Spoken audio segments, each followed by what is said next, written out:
watching Septum Sen versus the World. I'm Septum Sen. I'm here with Kotobuki Jake. Hi. And we're here to show you what we got. Yes. Show me what you got. I want to see what you got. Oh boy. And with that, we're going to, I guess, start with what we've been doing over the last week. Okay. I finished Wagneria finally. Well, I haven't watched the web series. But I have finished the regular, so I've seen all 3 seasons. I love that they did something I have rarely ever seen an anime do. They've wrapped up all the storylines so that I feel satisfied that it's over. I mean, even ones that go on forever, it's usually you're going on forever, stop beating the dead horse, end already. But then they still leave loose ends. Yeah. All loose ends were tied up in season 3, and it was just like one after the other, just bam, bam, bam. Bam, bam. If you haven't gotten to see it, it's probably streaming. It's actually kind of hard to get. Well, you could go broke getting it. I mean, the 2 NIS sets, the premiums are definitely out of print. I don't know if the standards are. I still need to track down the second one. And of course, Aniplex has the season 3, which sucks because that's like $60 for one of the 2 volumes.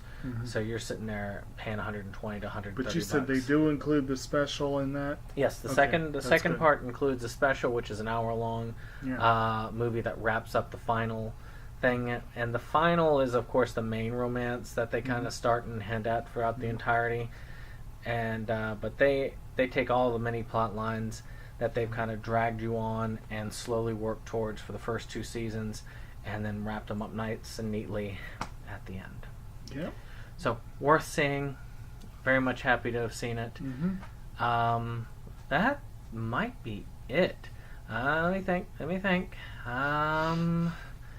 Yeah, actually, I believe that's it. I don't think I've seen anything else this week. It's been very hard pressed. I've been trying to catch up for things like Movies Galore, and other things. Just wrapping up business and personal life, and there's just no time to watch anything these days. Well, I mean, except for that. I love half-hour episodes. I hate the hour-long episodes because it seems like it takes forever to watch a series. Ironically, half-hour episodes were one of the things that got squeezed out of my schedule this week in favor of longer things. I sat down yesterday to watch a movie, and then I was like, I don't have enough time, so I ended up watching another episode of Boardwalk Empire. But otherwise, I got some movies done. And if you watched our other video that comes out this week, I mentioned briefly that I finally saw Paul Feig's The Heat. Sandra Bullock, Melissa McCarthy film. It was pretty good. It was pretty fun. It's been a while since I just never got around to seeing it. I've seen some of Feig's other films. I found it enjoyable, but it was good because it was 2013, and I'm trying to build on that year because that was a weak year for me. And then, as far as building on strong years, knocked out not 1 or 2, I knocked out 3 of this past year's Oscar nominees, including the last 2 Best Picture ones I still needed to see. So The Post, which of course was up for Best Picture and Best Actress because Meryl Streep. I felt like that got overlooked, though. It's had such a pedigree. I know. That was, I think Screen Junkies called it the Oscar-nominated film. The Post was the official title. It's really good. Streep does do a great job. Tom Hanks does a great job. The thing is, the movie starts off not knowing where its footing is. It starts off very slow and meandering. Later, when it comes into focus, it turns into a really good movie. But you gotta sit through a pretty rough first half hour, which is strange for a Spielberg film, really.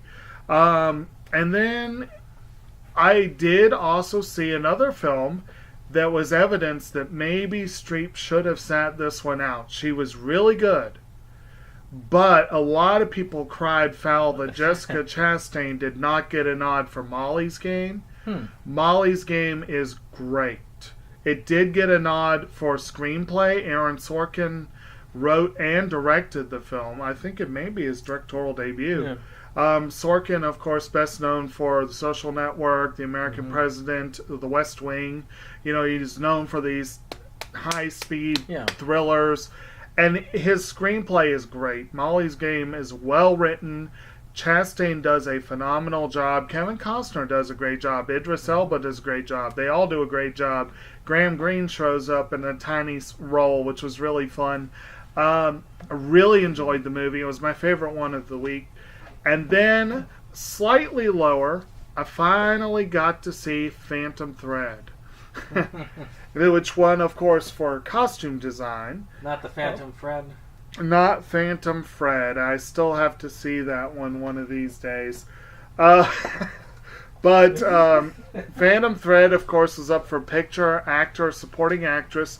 Leslie Manville was like Meryl Streep. She gave a great performance, maybe didn't really deserve a nod. Yeah. But in that case, it was a pleasant surprise because here's someone who's only gotten a little bit of Oscar love getting this out of the blue, nomination. But overall, good viewing for the week. I've been doing a lot of reading. I mentioned last week I was working on Rooster Bar. I finished it that night, I think. And this week I've been working on Celeste Ng's Little Fires Everywhere, which is so far really good. Really good. I'm looking forward to the movie that is guaranteed to come because this book is so popular. I know there's going to be a movie. So it'll be interesting. But that was basically, I guess, it. I think I got one episode of Nadia in. I don't even think I touched Ghost in the Shell. But, yeah. Yeah, some weeks it's just, harder to keep up than others. For me, I guess that's it. Well, why don't we go into pickups then? And have you start off since I did last week? I believe so, yes. So, go ahead. And, I'm going to finish off an order I did 2 months ago from Disney Movie Club. I presented already the really fun stuff I got from that order, but I had a couple of little secondary things. And unfortunately, it's only the first volume of each, but these are shows that, back in the day, Disney had their afternoon programming block, and I really want to get those shows eventually. I now have volume 1 of DuckTales, which... Of course, any child of the 80s/90s probably knows the theme song from this one. I have not seen the new series that's out. I don't know. It looks interesting. I've seen the first episode.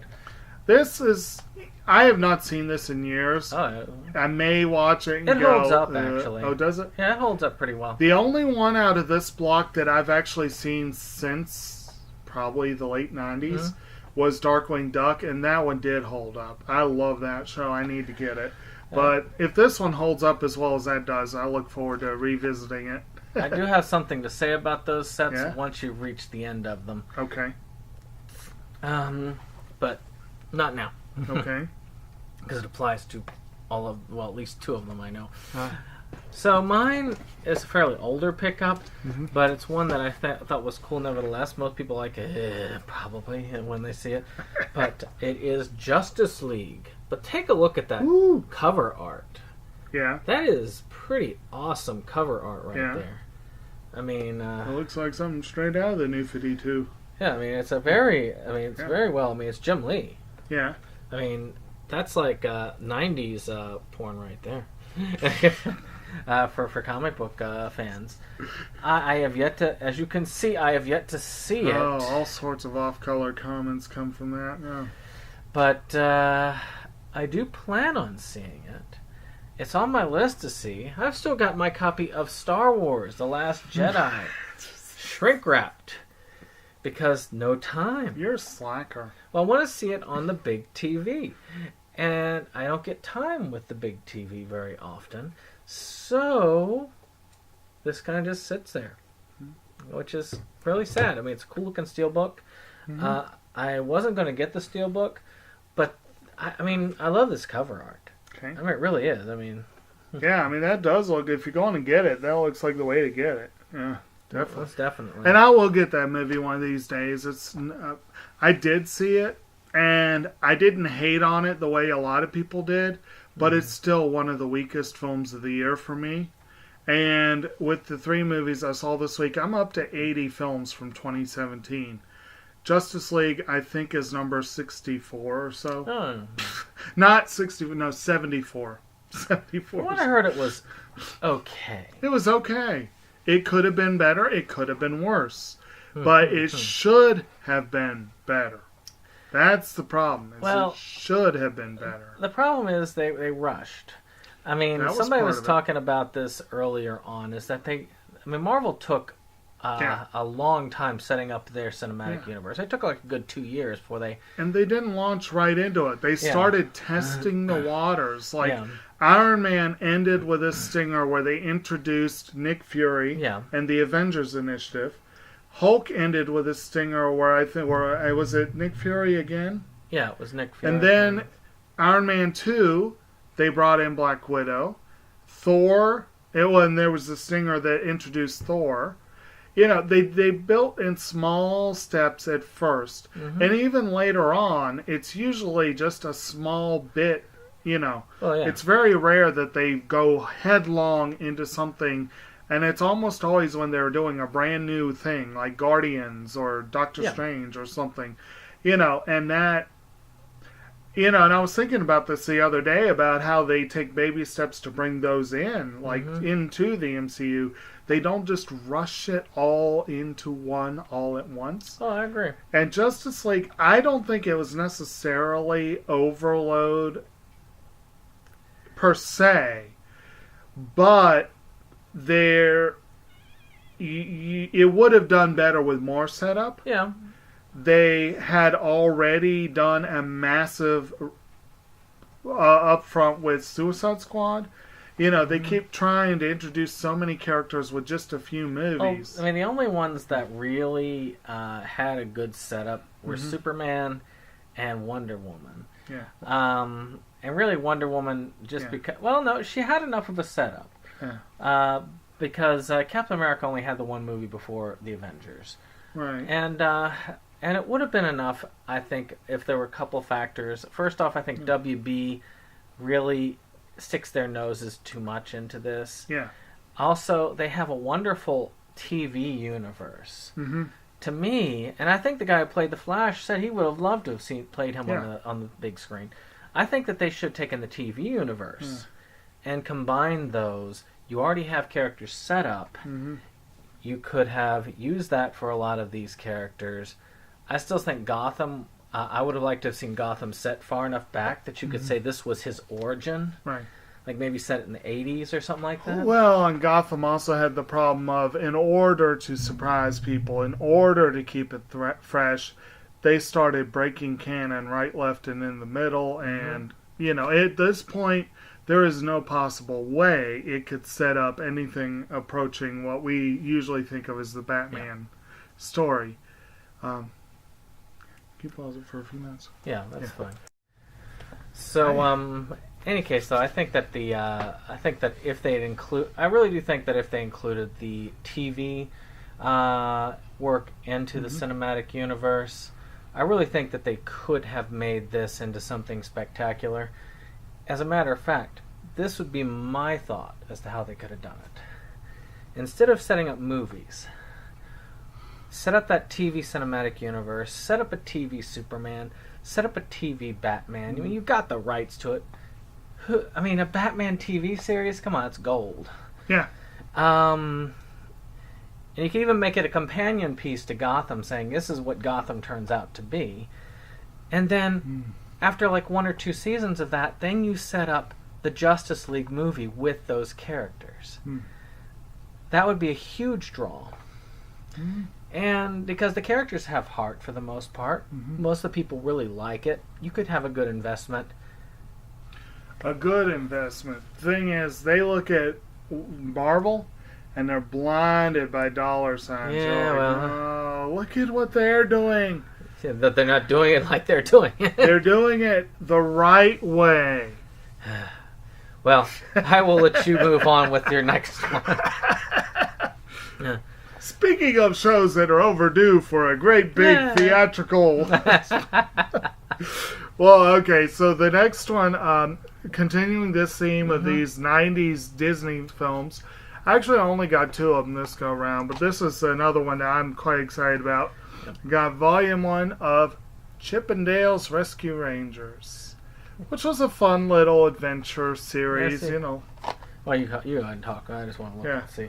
It's just, fun little adventure series, nothing too serious or crazy. And again, it was, if I remember correctly, this block, I think it was these 2. It was like DuckTales and this one, and Tailspin, Darkwing Duck, Aladdin, which unfortunately Aladdin will never see the light of day on physical release for whatever reason. But the others, I'm looking forward to eventually having them all in my collection, if only for nostalgia. They deserve a spot, but I'm sure they'll be fun. Yeah. The one I had a couple issues with those releases, and those 2 and Darkwing Duck. They never finished them, first off. They only released... Because Disney.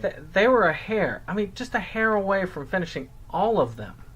One more volume would have done it for all 3 of those.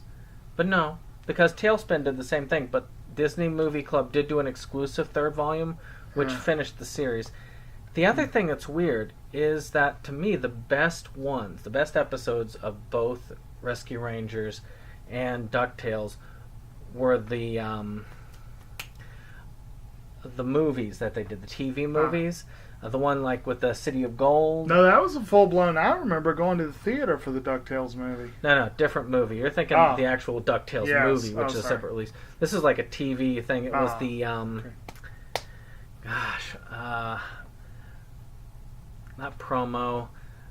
My mind is getting the words off there. The thing that they use to set up the TV series, the thing that they always show off before the beginning of a TV series. Pilot, thank you. The pilots, which were big like TV movies, are multi-episode movies. Like I say, the first one was the City of Gold with the DuckTales one, and then the other one was with Rescue Rangers, introduced the Rescue Rangers, just like the one with the DuckTales did. But they don't include those on Volume 1s. They include them on Volume 2 of those releases. Okay, that's weird. Yeah, it makes sense, doesn't it? Well, I mean, it makes... And this is an eternal pet peeve of mine.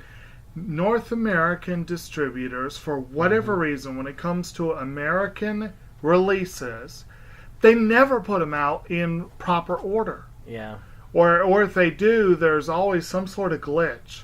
Like, I think I've heard that later volumes got really out of order, but with the early volumes of, like, Family Guy and American Dad, they put them in order, but they would stop mid-season. And then they'd stop, like, I think season 4 of Family Guy, I think you have to get 3 volumes to get the whole season. Because it's like they do half a season, and then half a season, and then there's, like, a couple episodes on the next volume. And then we were talking Batman, the Batman animated series, one of the classic. Oh, yeah. Warner Brothers did release the whole thing, but they released it in a shuffled edition. They are not in order. And it's like, why? Why can't we watch these shows the way they're supposed to be watched?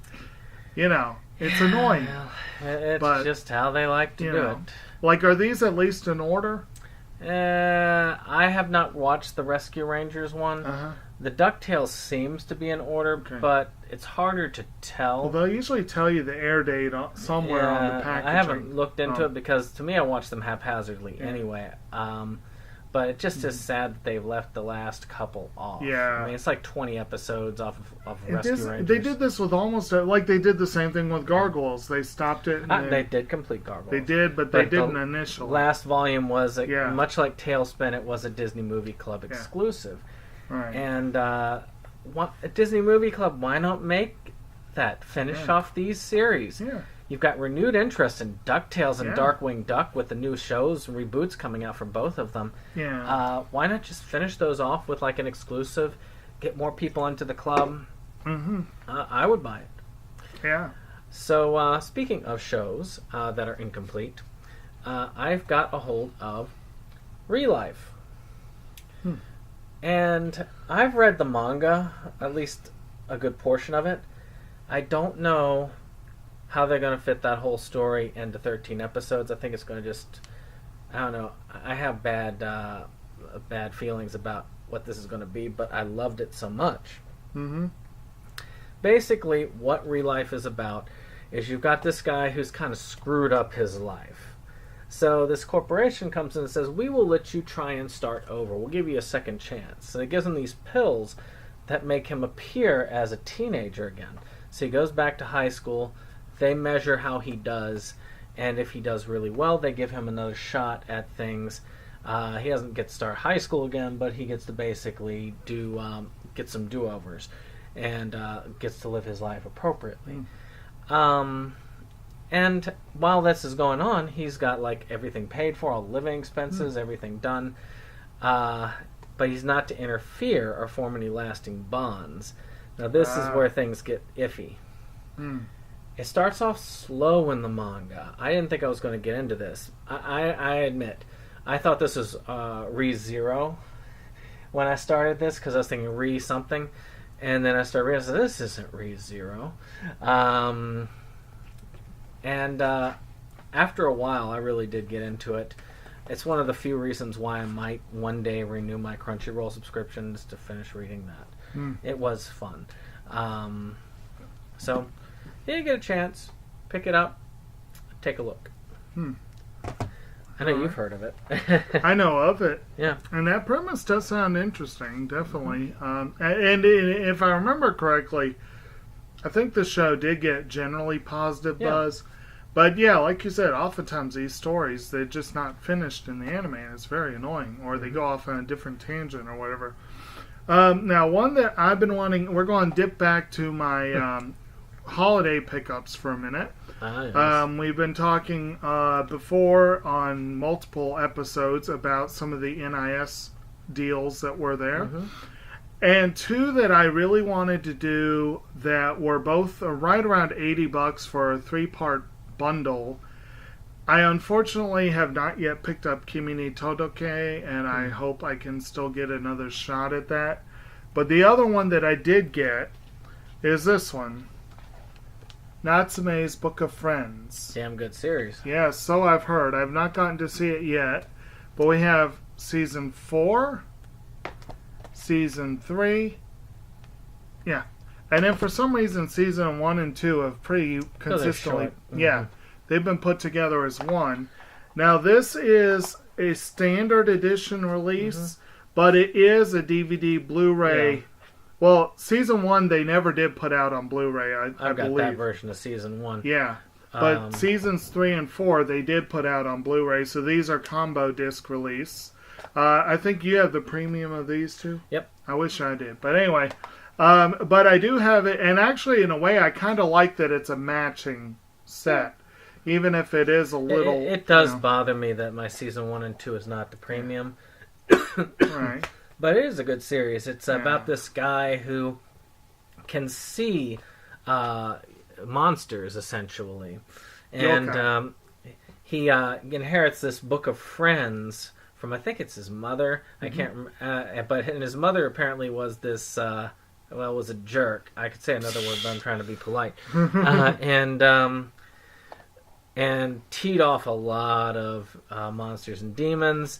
And with this book, you can actually summon the monster with the name and basically get them to do somewhat of your bidding. Right. So, but all the monsters want this book to control the other monsters. The cat demon, matter of fact, is one of those that works with him in order to try and get a hold of the book when he dies. So it's an interesting partnership. It is a good series. I really do want to see it. And it is a fairly high priority one of these days. What's your theory on who's going to release Season 5? That's right. There was another. Yeah. I forgot there was another one. Well, let me see here. Probably Aniplex.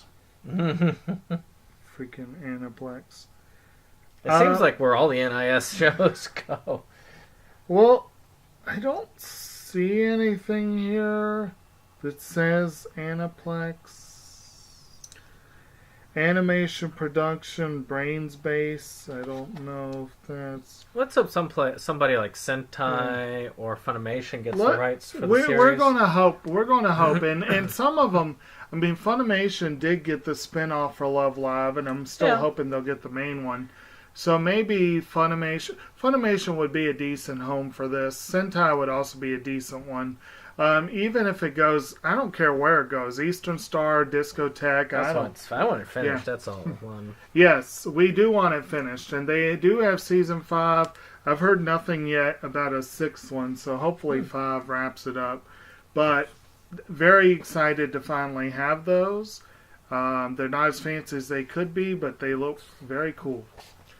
So, mine is another anime pickup. This was because I'm trying to be a completionist. Yeah. And that is the Fairy Tail movie, Dragon's Cry, and Fairy Tail Zero, which is sort of the prequel. Very much the prequel. These are setting up, of course, the new series, which is coming out this fall, and will finally work towards finishing it up since the manga is done. And of course, I would say check out the Fairy Tail review you did, but it corrupted. Yeah, unfortunately. So we'll just take a minute there. Zero is a separate manga. It's a one-off, but it's about probably the length of 2 regular size volumes of the series. And it basically centers on Mavis Vermillion, her relationship with Zareth, and the formation of Fairy Tail with these characters here. And it's a very interesting little story. It does give a lot of insight into the start of it all. Funimation did kind of tick me off by trying to insert this into the series, as I really have no idea if this is going to be incorporated into the collections that I'm getting. So I can't get it until I know how they're going to incorporate it, which is very annoying. It should be a standalone because it is a standalone story. Oh, it is a standalone. But yeah, for you it is because you got the smaller pieces. But it's pretty fun. Mavis is a fun character, and really the relationship with her and Zareth is one of the more interesting themes of the series. So and these two, that Best Buy order that the jerks canceled on us, they would have been on that. Yeah, they would have been on that order. 99 cents. Oh man, or $1.99. It was like $3 for each. Yeah. Which, oh man, that would have been awesome. But so your next one's not anime. No, my next one. Well, you've bought some live action stuff that was labeled anime. Well, my next one. Okay, last week I made what could be seen as an error of judgment, but it ended well, so we'll go with that. I went by Second and Charles, and that's always a dangerous proposition. It's always an error of judgment. But I managed to walk away with 2 really awesome pickups. And one of them is really awesome in part because the price is awesome. They're usually very regularly priced. It's very rare that you get an awesome discount. Oh, yeah. But every now and then you do, and that's always cool. They do their research usually. Yeah. And I talked recently about a film I saw by Tobias Lindholm called A Hijacking, but I also mentioned the previous film, which is actually a newer film, but the other one I had seen by him, which is called Krigen, or A War. And to my pleasant surprise, they had A War on Blu-ray for $4.50. Wow. Which for a foreign film that is awesome... That's a really good buy. I'm very excited about that. This is a really, really, really good movie. Pilo Eisbeck plays a soldier in Afghanistan, Danish soldier, who, in the heat of battle, is forced to make a decision that has ramifications that he could not have necessarily expected. That's probably the simplest way to put it. And it's part war drama and part family drama. A lot of it goes back to his wife back in Denmark, and there's a lot of the. In a way, it's similar to a hijacking. Like it's kind of they're two major theaters of operation, you could say, for the movie, and it shuttles back and forth between them. But this was a foreign language feature nominee at the Oscars. It was up against Son of Saul, and I know Son of Saul has some big fans out there. I gotta say, this movie kicked that movie's ass. Son of Saul was one of the most overrated winners in this category in some time. This one was really good. So I'm excited about that pickup. Yeah. Well, mine is a set of games. There was a big release this past year that got a huge spouting of love. Everybody had it in their top 10s. And I was like, well, then I read into the lore. And the lore of the game, it takes place on this world. And it takes place on the world of Drakengard, which is a series of action RPGs. So this is the original PlayStation 2 game for Drakengard. Retro gaming collecting again. And then, of course, Drakengard 2. And so that's the two PlayStation games that take place in that world. And then there's, PlayStation 2 games. And then, of course, the PlayStation 3, Drakengard 3. Now, all three of these take place in the same world that these next two take place in, but in the past. So in the more closer to the present, so theoretically timeline, I believe we're going in that timeline. The timeline fast forward, and you got Nier, which takes place in a very dystopian future where machines have practically taken over. Humans have to fight to survive. It is a desolated world. There are very few humans left on the world, and you're playing one of them. Now, but the series itself has been kind of a meh, kind of a trickle of interest from people until this one came out, which was Nier Automata. Which I think you'd like that just because you got the kind of anime-ish chick on the cover. Can't see it. Let's see. There's actually a trophy you can get if you keep trying to put the camera up skirt. She kind of goes and shoos away the camera, and apparently you can get a trophy called "Are You Serious?" Or if you keep looking up the skirt like every 10 times. But jeez, what was that? But it's kind of sad because you start off with Drakengard, where the world is fresh, teeming with life. And then you end with this one where the world is kind of post-apocalyptic, where you've got just robots roaming the earth and no humans on there. The robots won. Sort of like prior to Terminator, after Terminator type feel. I look forward to it. I want to go through all the games, just kind of get a feel for it, and generally do it. Of course, who knows when that's going to be. But that's just something there. You just reminded me, and I'm racking my brain trying to think. I'm just, but one of the things I did do over the course of the week was one of my brothers and I went over to visit a friend of his, and we played some of that Mortal Kombat XL. And very good. I can't remember what trophy he won, but it was very sad and pathetic kind of trophy. But the timing of it was hilarious, and I cannot remember what it was. But whatever. Anyway.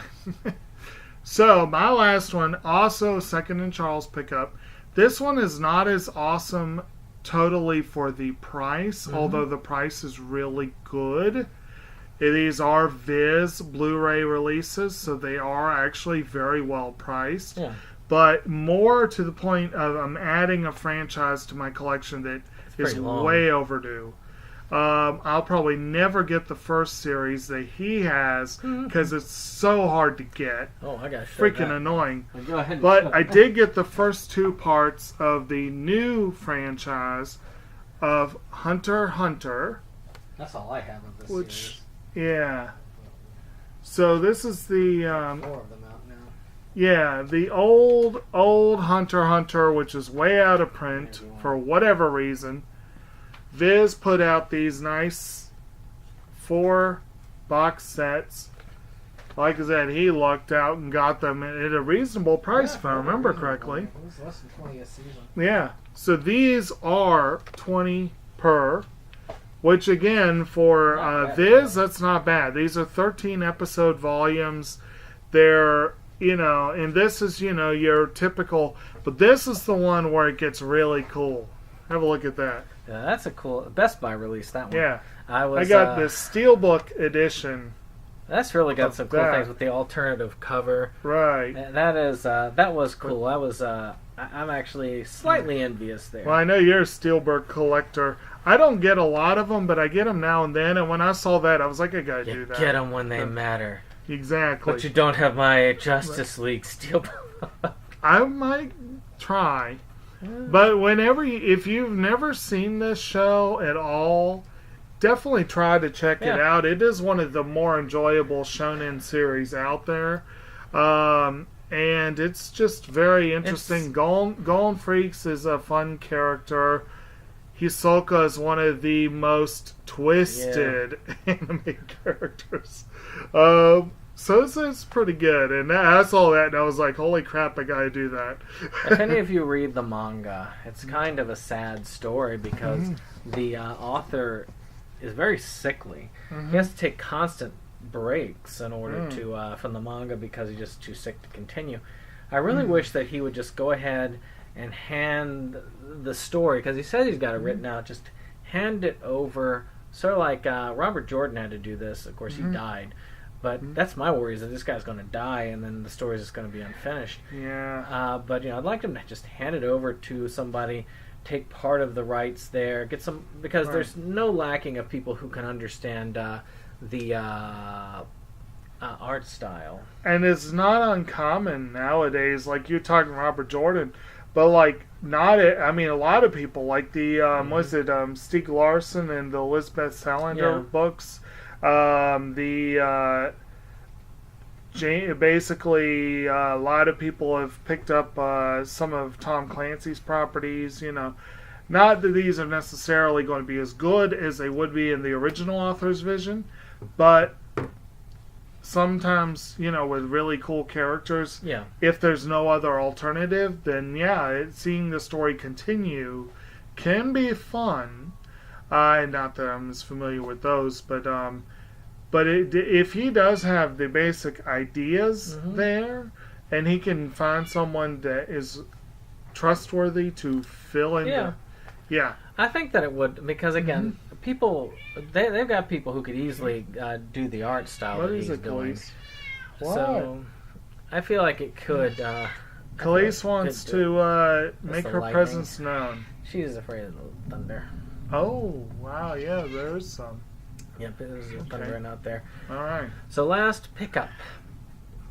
Because I've been already told that we got 15 minutes to set up. Talking of thunder, so, that's a good lead-in for... So, of course, many of you have heard of the new Tremors movie.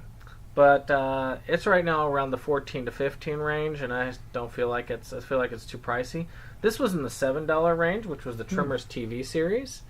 That's all 13 episodes for like $7, which this is a guilty pleasure. I'm not gonna lie, it really is, and I look forward to this just because it's gonna be a fun watch. I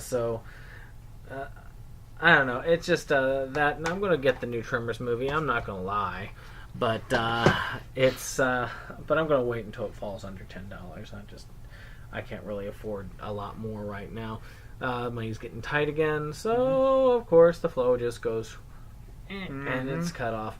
So, but it is one of those little purchases, just like my my pop vinyl of David Pumpkins from Saturday Night Live. Okay. I'll have to show that when I get it.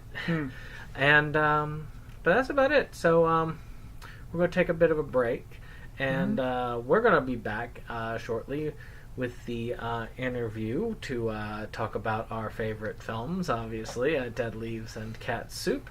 And the greatest animes ever made about cats. Dead foliage and cats. So, of course, go to Movies Galore, check that out, and we will see you there. Take care. Goodbye.